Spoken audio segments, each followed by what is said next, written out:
Tentu sulit untuk membayangkan Amerika Serikat dan Kanada terlibat dalam konflik terbuka, karena bagaimanapun juga, kedua negara ini bisa disebut sebagai dua negara yang bersaudara sekaligus bertetangga. Pertama, karena keduanya lahir dari rahim kolonialisme Inggris dan banyak dipengaruhi kebudayaan Inggris, termasuk sistem hukum common law. Dan karena bertetangga, kedua negara ini berbagi perbatasan yang juga merupakan perbatasan paling panjang di dunia, membentang 8.800 km dari Samudra Atlantik di timur sampai ke Samudra Pasifik di barat. Uniknya, perbatasan Kanada dan Amerika adalah perbatasan paling aman karena hampir tidak ada penjagaan secara militer dan arus keluar masuk orang berjalan tanpa pemeriksaan yang ketat. Kebijakan terbaru Donald Trump yang menaikkan tarif pajak 25% atas barang-barang dari Kanada yang kemudian dibalas dengan hal yang sama oleh pemerintah Kanada menandai babak baru relasi kedua negara yang pada akhirnya berdampak di beberapa sektor. Tariffs are about making America rich again and making America great again, and it's happening, and it will happen rather quickly. But Donald, they point out that even though you're a very smart guy, this is a very dumb thing to do. Ini bukan hanya perang dagang, tapi juga memperlihatkan semakin kerasnya benturan kepentingan antar negara. Donald Trump menuduh Kanada menikmati subsidi ilegal miliaran dolar dari uang Amerika Serikat. Dia bahkan mengatakan, tanpa subsidi dari Amerika Serikat, Kanada tidak akan menjadi negara maju. Pemerintah Amerika Serikat bahkan terang-terangan berniat mencaplok Kanada untuk menjadi negara bagian ke-51. I think they have to become the 51st state. I say Canada should be our 51st state. Pernyataan tersebut tidak bisa dikatakan main-main karena diucapkan pemimpin satu negara merujuk kepada negara lain yang berdaulat. Meskipun demikian, Donald Trump memastikan tidak akan menggunakan pendekatan militer untuk menguasai Kanada, melainkan jalur ekonomi. Pertanyaannya, kebijakan Amerika Serikat yang menaikkan tarif 25% kepada produk-produk Kanada apakah bisa disebut sebagai strategi Amerika menguasai Kanada? Sepertinya tidak, karena kebijakan tersebut sebenarnya bukan barang baru. Pada tahun 2018, Donald Trump juga pernah menerapkan tarif 25% untuk produk baja dari Kanada dengan dalih keamanan nasional. Untuk alasan yang sama juga, saat ini Amerika Serikat kembali menaikkan tarif impor yang mereka sebut darurat nasional akibat fentanyl yang mengalir melintasi perbatasan negara. Fentanyl adalah obat yang awalnya dikembangkan untuk penggunaan medis sebagai obat pereda nyeri bagi pasien kanker.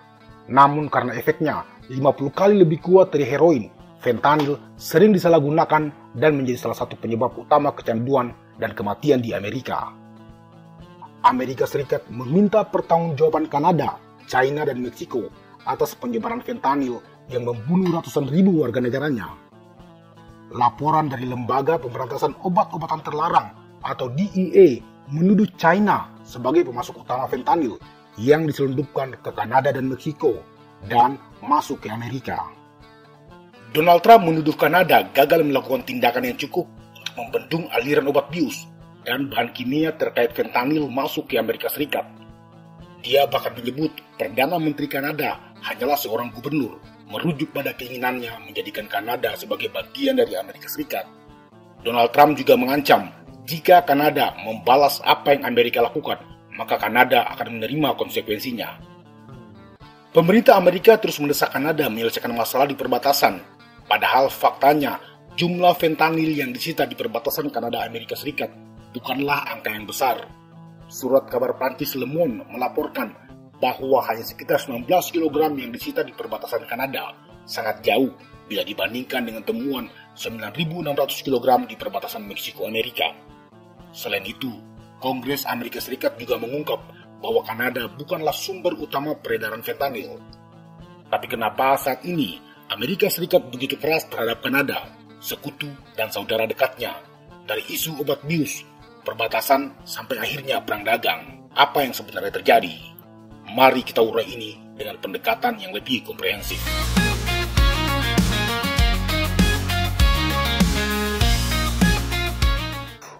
Amerika Serikat terletak di bagian utara benua Amerika dan hanya memiliki perbatasan darat dengan Meksiko di selatan dan Kanada di utara.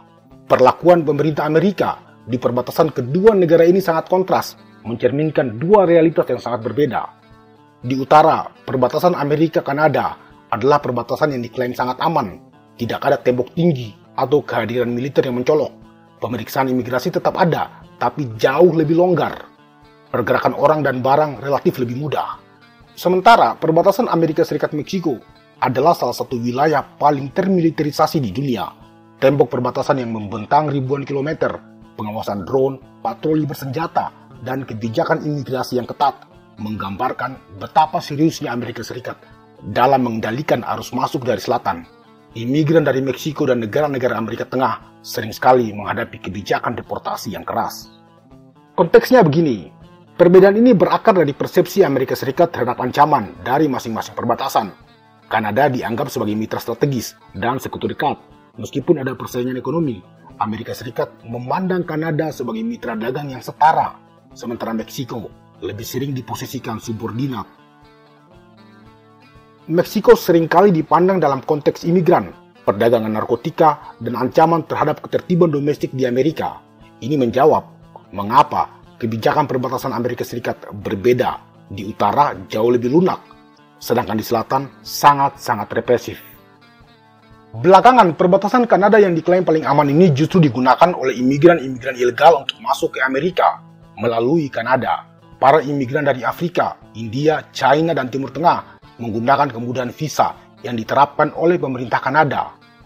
Karena begini, Kanada ini adalah negara terbesar kedua di dunia setelah Rusia yang memiliki luas hampir 10 juta kilometer, mencakup sekitar 6,7% dari total daratan dunia.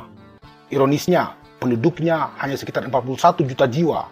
Otomatis, untuk mengatasi hal ini, pemerintah Kanada secara aktif mendorong imigran melalui berbagai jalur, seperti memberikan visa pekerja terampil, visa untuk para pelajar internasional, dan program reunifikasi keluarga. Kanada membutuhkan banyak pekerja untuk menggerakkan industrinya. Oleh karena itu, pemerintah Kanada mempermudah orang-orang dari seluruh dunia untuk tinggal di negaranya. Dan disinilah benturannya. Kebijakan imigrasi yang lebih cair di Kanada dan kebijakan anti-imigrasi Donald Trump di Amerika Serikat. Dua kepentingan dari dua negara bertetangga yang saling bertabrakan. Kanada melihat imigran sebagai instrumen ekonomi untuk mengatasi kekurangan tenaga kerja. Donald Trump di Amerika melihat imigran sebagai ancaman terhadap ekonomi dan keamanan nasionalnya. Masalahnya, perbatasan Amerika Serikat-Kanada yang diklaim aman justru menjadi pintu masuk ke Amerika Serikat.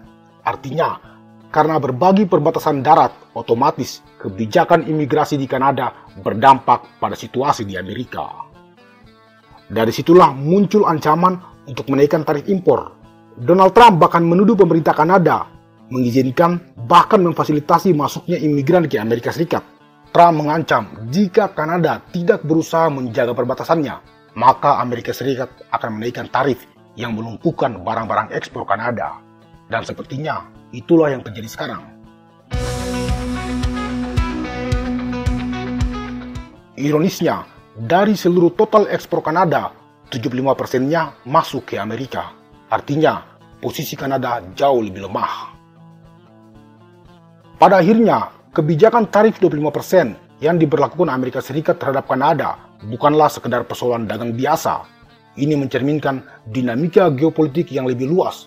Bagaimana Amerika Serikat menggunakan tekanan ekonomi untuk menegaskan dominasinya, bahkan terhadap sekutunya sendiri.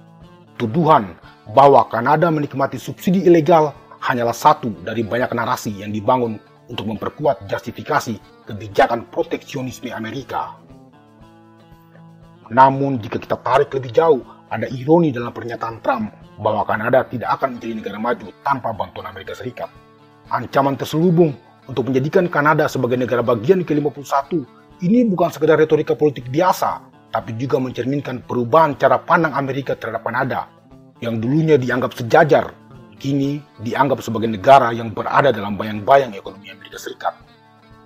Donald Trump sepertinya sedang menguji ketahanan Kanada sebagai negara yang berdaulat secara ekonomi dan politik. Yang menjadi pertanyaan besar adalah seberapa jauh Amerika Serikat akan melangkah untuk menekan Kanada. Apakah Kanada akan terus bertahan, ataukah pada akhirnya Kanada terpaksa menyesuaikan diri demi meredakan ketegangan dengan tetangganya yang jauh lebih kuat. Karena bagaimanapun juga, ketergantungan ekonomi Kanada terhadap Amerika Serikat telah menciptakan dilema tersendiri. Di satu sisi, Amerika Serikat adalah mitra utama yang tidak bisa dihindari, tapi di sisi lain, ketergantungan ini membuat Kanada rentan terhadap kebijakan sepihak dari Washington. Satu hal yang pasti, perang dagang ini bukan sekedar soal tarif atau perdagangan. Ini adalah cerminan dari benturan kepentingan yang jauh lebih dalam, yang mana Amerika Serikat berusaha mempertahankan hegemoninya dengan segala cara, bahkan jika itu harus menekan saudara sekaligus sekutu dekatnya sendiri. Atau kalian mungkin punya pendapat yang berbeda? Silakan.